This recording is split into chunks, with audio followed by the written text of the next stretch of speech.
For antiwar.com and Chaos Radio 95.9 in Austin, Texas, I'm Scott Horton. This is Anti-War Radio.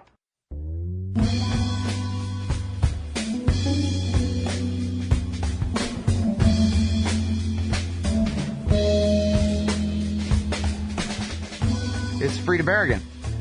She's got an article here under Tom Englehart's name at antiwar.com. It's called Pimping Weapons to the World, or America's Global Weapons Monopoly. And Frida is the Senior Program Associate at the New America Foundation's Arms and Security Institute. Welcome back to the show. How are you doing? I'm doing well. Thanks, Scott. How are you? I'm doing great. Thanks very much for joining us on the show today. Oh, definitely. Wow, so you say it's not even fair to call it a global arms trade anymore? We're going to have to change our lingo to fit the new circumstances? Well, yes, we have to change our lingo to fit the new circumstances. It's a neat, easy way of talking about it. It just slides right off the tongue to talk about the global arms trade. We don't even really think about what each of those words mean. But the United States essentially has the corner on the market. And not 50%, not half, but nearly 70% of the weapons sold in the last year for which we have full data, which is 2008, came from the United States. So we sold more than $30 billion worth of weapons, and our next largest competitor, if you can call it that, was Italy, with a little over $3 billion worth of weapon sales that year. So we're sort of the only game in town, and global weapons monopoly doesn't have the same kind of ring to it. It's got bigger words and more syllables, but it's a much more accurate way of talking about this part of our economy, this part of our trade, this part of the military-industrial complex. Yeah, it almost seems like it's all we ever make anymore is weapons. Well, I really wanted to find out what the numbers were on everything else that the United States exports, and I think I need another degree after my name in order to understand the kind of the overall export of stuff from the Department of Labor and the statistics that they put out. But I mean, most of what else we sell is food, grains is a lot of what we export. We export a lot of recycled metal. We export a lot of used paper. We export a lot of things that are essentially trash in this country but are useful to other countries. But in terms of like advanced manufactured goods, certainly weapons are right up there at the top of the list if they're not at the actual top.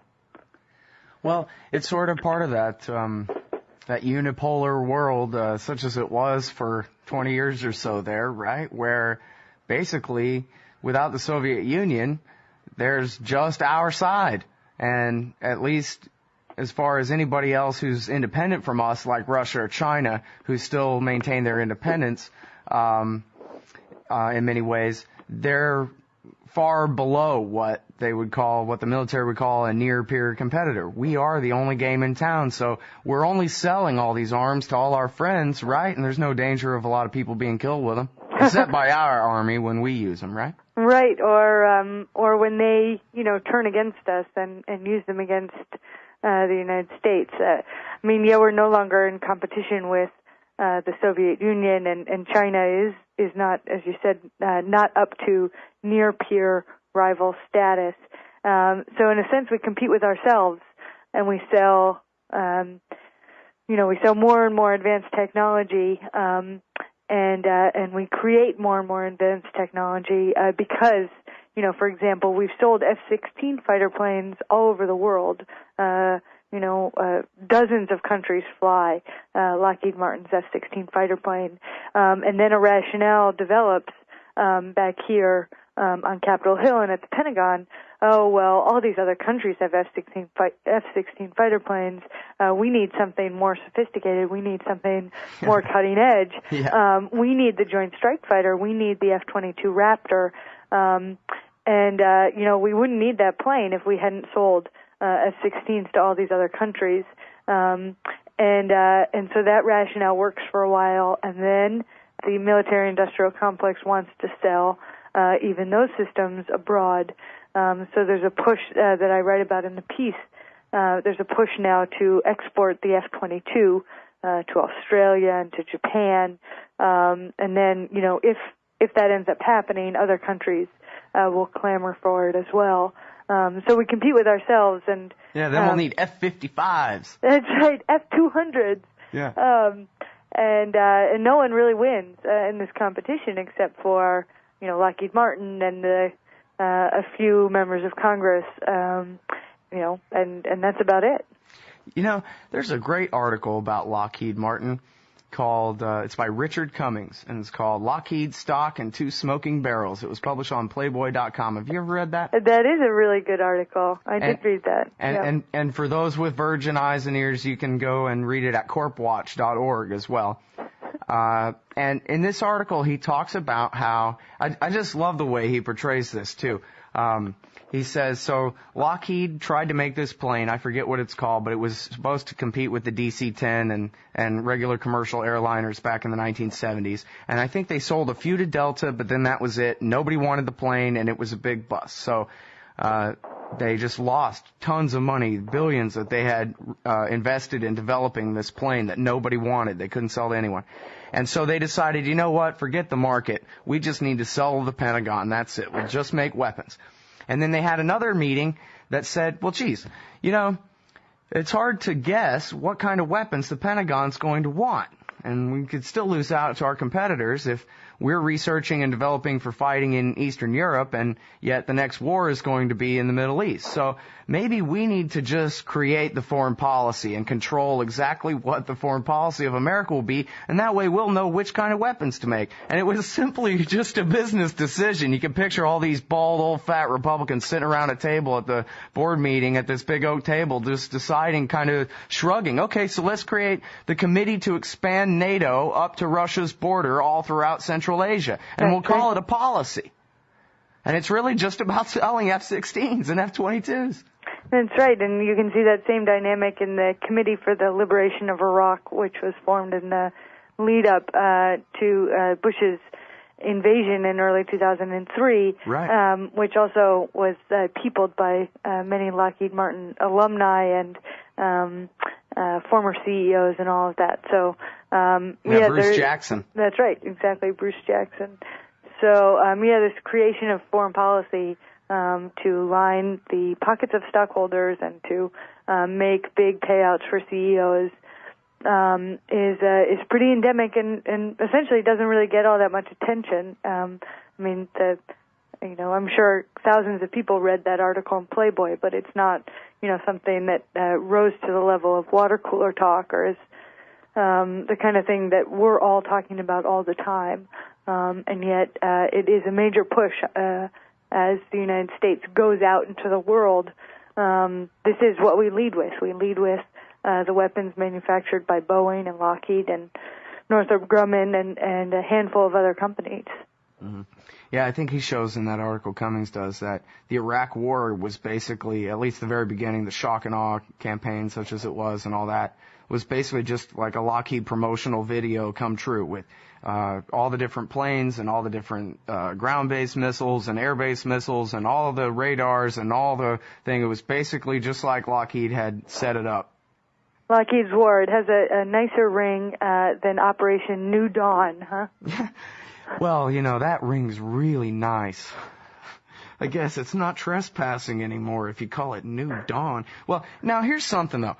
How do you have an arms race with nobody forever? I mean, this is getting ridiculous. John Mueller points out in Overblown that peace is breaking out all over. The UN, as much as I'm against having a UN and collective security and all that nonsense anyway, but such as it is, they have these peacekeeping forces that come in order to enforce ceasefires or, preserve them or whatever. They're short on peacekeepers. There's too many peacefires all over the world.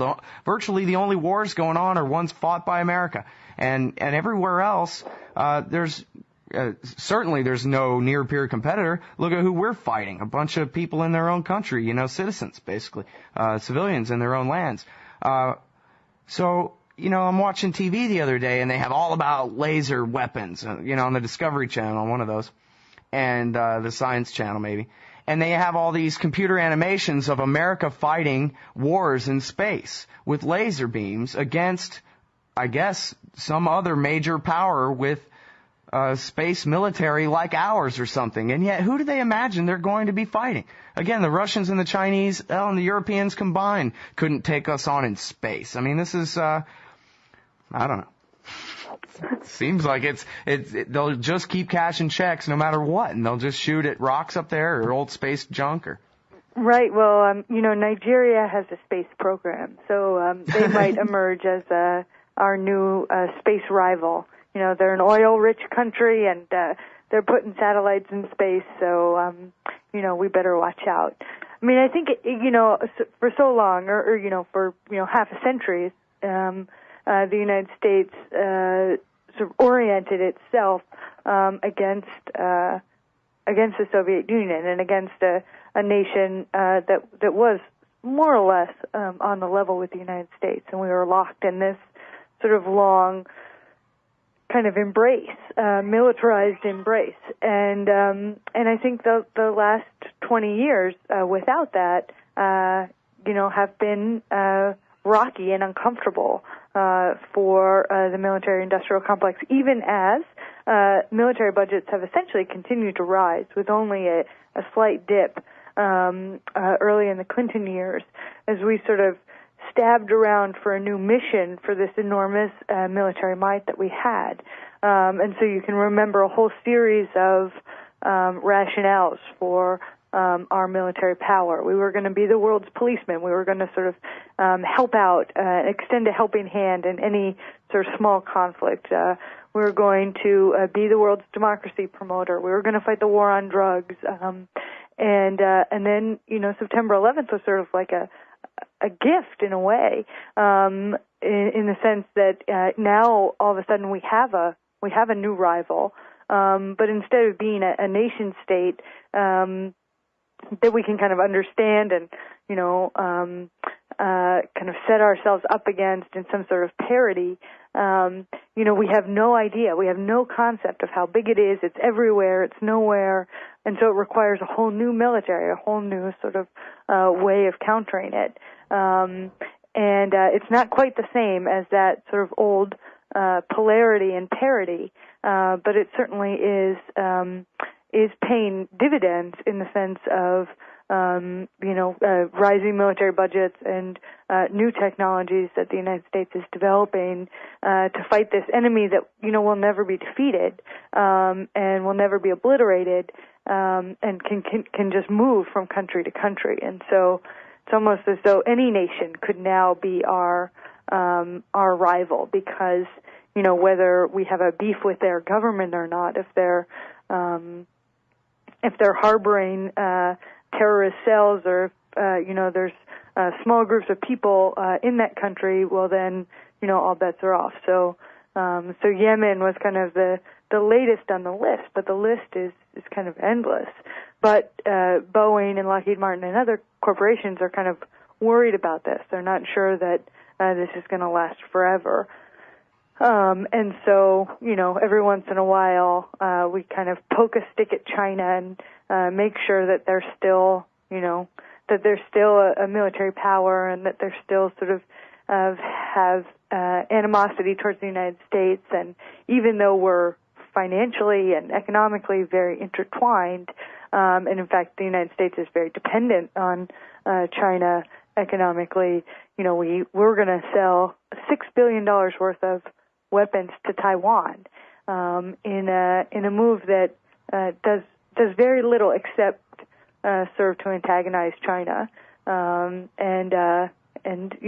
think China's military budget has increased significantly over the last 5 or 10 years. They're modernizing. They're developing new technologies. They're establishing new relationships, military relationships throughout Africa, for example. We could get a near peer rival, probably not for another 10 years or so, but we could also not if we went in the other direction. But the military-industrial complex doesn't gain from that kind of thinking at all. Wow. It really is funny, like, if you look at it just in historical terms, where Nixon went and shook hands with Mao Zedong and split them off, finished splitting them off successfully from the Soviet Union and made friends with them. They're our biggest trading partner besides Canada, I guess. Mm-hmm. And here, as Pat Buchanan pointed out in his article on antiwar.com yesterday, we're borrowing billions of dollars from China to protect, to secure and occupy Central Asia, to keep it out of the hands of China, to protect it from China. And this whole thing is, it makes sense if you're a Lockheed stockholder or a Lockheed vice president or something like Bruce Jackson, but it doesn't seem to make much sense to the rest of us. It's just, it was like when they did those missile strikes in Somalia from a submarine. Like, wait a minute, we got a $10 billion submarine to shoot missiles at, and miss, of course, and simply murder women and children in Somalia, trying to get suspects in the embassy attacks or something. This is, what do they call the self-licking ice cream cone at this point? That's right. The self-licking ice cream cone and the hammer to kill the fly, or something like that. I mean, the metaphors are pretty endless. But yeah, it doesn't make any sense to anybody except for this select few that you named, and it makes less and less sense as we look at our economy and as we look at kind of the dissolution of so much of the United States, that there's really no sector of our economy that is standing on its own two legs these days. Mm-hmm. And neither is the weapons industry. It just continues to be subsidized by American taxpayers to an extent that is almost unconscionable. And the military budget keeps going up, and the dividends for stockholders keeps going up, and the weapons keep going out.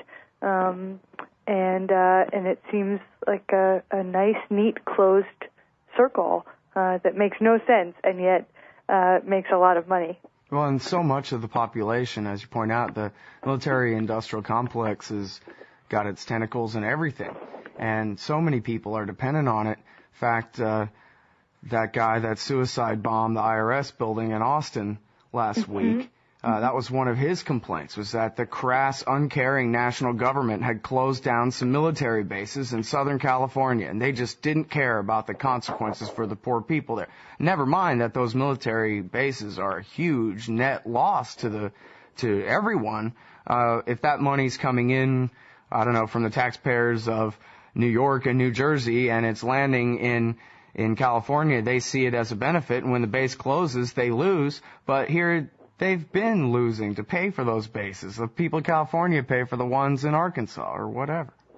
The whole thing is a net loss, but it's the kind of thing that'll drive a guy to murder, to close down the military base that he relies on. Yeah. I mean, it's like Nick Turse says, it's the military-industrial everything complex, where like even Colgate toothpaste, right? If we didn't have a giant war all the time, then Colgate's, that would be some giant percentage of their sales every year to the Pentagon that they would lose out on. And so they would just assume, putting these words in their mouth, but them and the average, tube sock company and boots and buttons for shirts and all the scientists at the universities and everybody who's in on it for their own little reason, their own little personal reason, would just as soon have the war forever.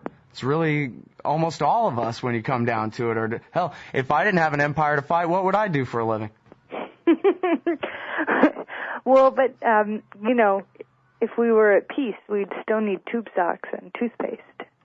Well, of course. But that's the thing, is nobody wants to make the transition, right? It's like that movie Falling Down with Michael Douglas, where he goes crazy because he lost his job making nuclear weapons. Like we should have just kept making hydrogen bombs so that he could stay employed. But then he went on a murder spree over it. Same thing happened in Austin last week. Right. Crazy. I mean, yeah. It's it's a shock to people's system to have to go from one situation to another like that. And it's sort of just like the wars themselves. That's what the war party never really understands, is that it really is human lives, individuals that are important to themselves and to others, that they're messing with here. This is not just an academic exercise. These trillions of dollars could have gone to productive uses. These lives could still be alive and not in shallow graves. Right. Yeah, I mean, I think thinking about these transitions is really important. And certainly, Boeing and Lockheed are thinking, well, at some point, the military budget has to come down. And so they're preparing for new kinds of wars and new kinds of threats and creating new threats as a way of staving that off. But we also need to be thinking about that, and how do we start to prepare now so that, when the Lockheed Martin plant closes because peace on earth has been declared, how are we already ready to help transition those workers from making F-16 fighter planes to making fishing rods or solar panels or windmills or whatever. There's this sense that, because this is how it is today, we have to keep it this way.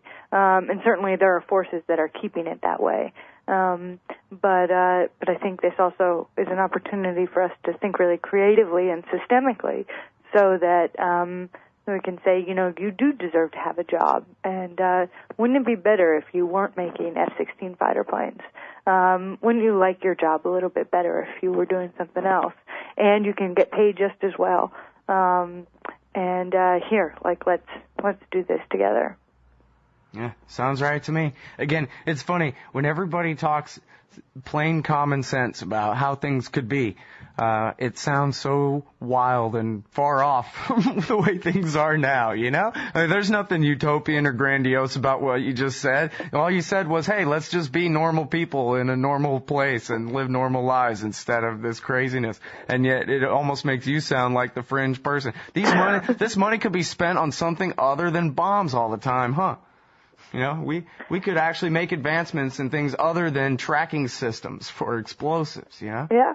And, we get better returns on our money. I mean, it does sound like pie in the sky, and yet economically it makes so much sense. There's this new report from the Political Economic Research Institute at the University of Massachusetts, and they look at, what's the return on investment on $1 billion?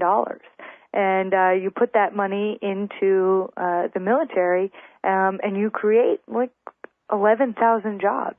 You put that same money into education, you create 18,000 jobs.